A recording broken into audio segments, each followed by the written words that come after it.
Ti i ja treba da raščistimo neke račune. Ali samo da znate da sam ja iznenađen. I uvređen. Dobar dan i dobrodošli na Cinemetar. Ja sam Švojitelj Mihajlo i danas gledamo Lajanje na zvezde. Jedan od mnogih voljenih radova Zdravka Šotre, Lajanje na zvezde je mnogima omiljeni film zbog njegove opuštene atmosfere. Sam film je rađen po istoimenoj knjizi Milovana Vitezića koja je izašla 1978. godine. Tu knjigu nisam pročitao, tako da mi je jako žao, neću porediti ovaj film i knjigu. Zato što je 14. februar, znate i sami šta se obeležava danas. Šta je 14. februara?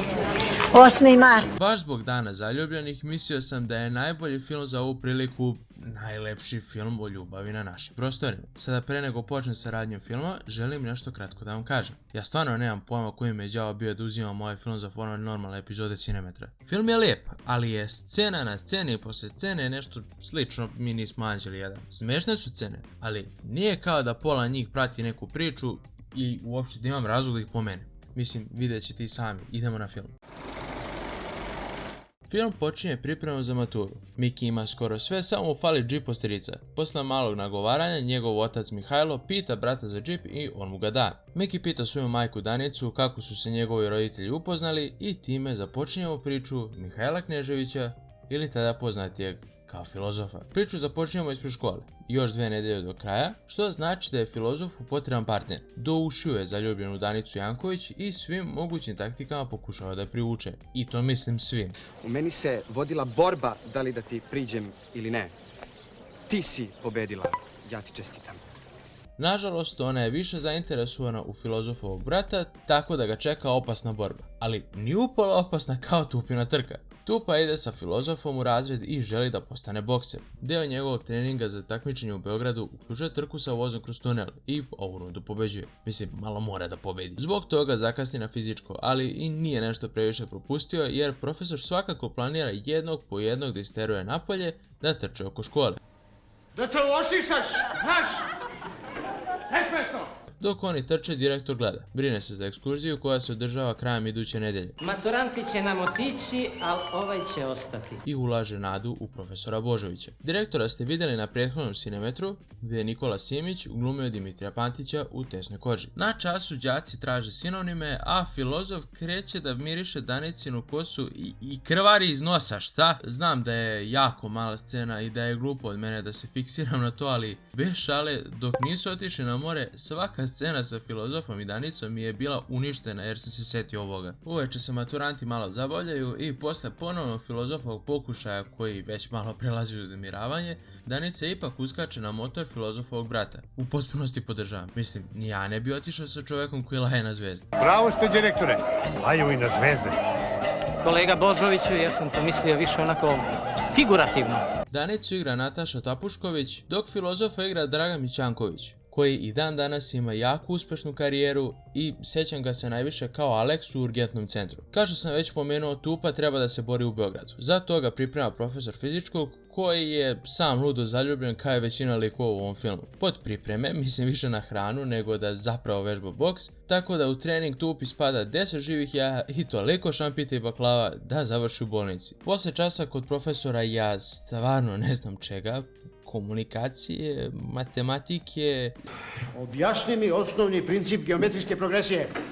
Đaci idu u kafanu koja im je zabranjena. Zatiče ih profesor, pa zajedno popiju piće. Profesor i misle da ima pune ruke posla, pošto sutradan đaci unose poskoka u zbornicu i rasteraju sve profesore, pa on mora da razbudi kolegu. Pomenjem ovo jer mi stvarno nije jasno kako apsolutno niko nije imao problem sa tim. Profesor se onesvestio zbog toga i nikomu nije pravio problem. Dobro, nije bitno, profesor propituje... Ne mogu, brate. Dobro, nije toliko bitno, profesor... Stani. Dobro, nije toliko bitno, profesor... propituje filozofa i još jednog đaka... Klekovač. Hemijsko poreklo. Hemiju. A? Šta predaje ovaj lik? Profesora Lazarevića igra Aleksandar Berček, koji je jedan od mojih omiljenih glumaca svih vremena i to je većinski zbog serije Šešir profesora Koste Vujića gdje je glumio Kostu Vujića. Neće im dati ukor zbog kafane ako budu lepo odgovarali, pa je super što filozof zna sve o alkoholu. Sljedeći čas je koji istoričar, znači bežanje. Ne sme se bežati sa časova. Sme, ne sme, sme, ne sme. U tom begu filozofov brat ulovi filozofa kako ponovo muva Danicu, pa ga izudara i ona pobegne od obojice. Istoričar zatiče praznu učionicu, tako da šta će on? Predavat će praznoj učionici. Za Boga predajte praznoj učionici.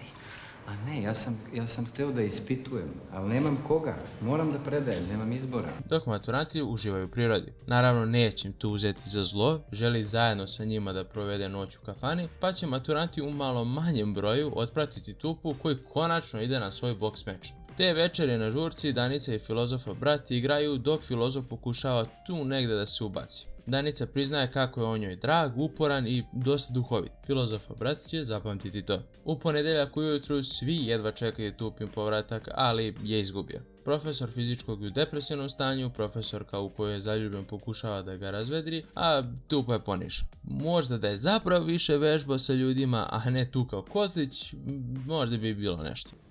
Skine mi ga. Aha, evo. Ako ništa, devojka koja je zaljubio njega koristi priliku 100%. Prije nego odu na ekskurziju, ima još jedan čas. Mada to je više čas profesoru nego đacima, pošto stavlja decu da blokiraju saobraćaj, jer on uči da vozi. Zbog gužve koju je napravio, dolazi policija i ona ga vodi. Mogu bi ti da se ošišaš da te ne bi šišali tamo. Hoću. Konačno dolazimo do te famozne ekskurzije. Sa đacima ide kao supervizor profesor Božović, koga naravno igra legenda na legendama srpskih glumaca Bata Živojinović. Ima i ležajku, to je baš cool. Prvo staju kod Beograda gdje se zapravo slikaju sa Ivom Andrićem. Tamo se Danica i filozof zbližavaju. Šetaju Beogradom, pričaju u vozu, zabavljaju se sve dok ne stignu na more. Tamo đaci malo remete javni red i mir, pa i privode i profesor Božović im kaže da se oni moraju javiti direktoru. Pa to oni i urade. Halo? Ko? Profesor Božović mi je rekao da vam se javim. Pa ne znam, nije mi rekao. More ima još par lepih trenutaka kao prvi poljubac zaljubljenih, dele jabuku, malo fuj i konačno javno iskažu svoju ljubav. Burazer malo nije bitan tu, ne pominje se do kraja filma usput. A i profesor ima potres mozga. Ne, nije bitno, nego ovo mi je izgovor da pričamo o Draganu Jovanoviću. Posljednji put na Cinemetru ste ga vidjeli kao gradskog u 2 sata kvalitetnog programa, a jedna od njegovih poznatijih uloga jeste Drakče u seriji Moj rođak sa sela. Priča se završava maturom gdje svi zaljubljeni imaju svoj moment. Samo što tu nije kraj filma. Kraj filma nas vraća u sadašnjost kada se filozof sin vraća kući sa svojom devojkom. Roditelji ih puste jer oni imaju neka pametnija posla. Laju na zvezde. U Cinemetru za tesnu kožu odvojio sam jedan deo kako bi dodao par stvari koje nisam mogao da ubacim zbog formata normalne epizode. Zato u Cinemetar želim da ubacim jedan novi segment po imenu Poruka o filmu. Kao što sam pomenuo na početku, film je scena na sceni i na sceni. Zato sam dosta stvari propustio jer nisu bile bitne za priču. Profesorku francuskog, malera, ostale đake, stvarno je šteta što ne mogu sve da pokrijem. Likovi su zanimljivi, dosta pomaže jako kvalitetna glumačka postava i verujem da dosta pomaže ljudima ta opuštena atmosfera. Naši filmovi mogu biti jako tmurni, poruka može biti podosta ozbiljna, pa zato verujem da je Lajanje na zvezde prijatna promjena. Sem toga, ono što se meni najviše svidjelo nije bila ta ljubavna priča ili poskop u zbornici, već odnos koji maturanti imaju sa profesorima. Posle svega vidi se da je većini profesora stalo do đaka i uživaju sa njima tokom i posle škole. Pogotovo profesor istorije i profesor svega ostalog. Da li najlepši romantični film na Balkanu može prevazići sve ostale? Hajde da vidimo. Idemo na provjeru.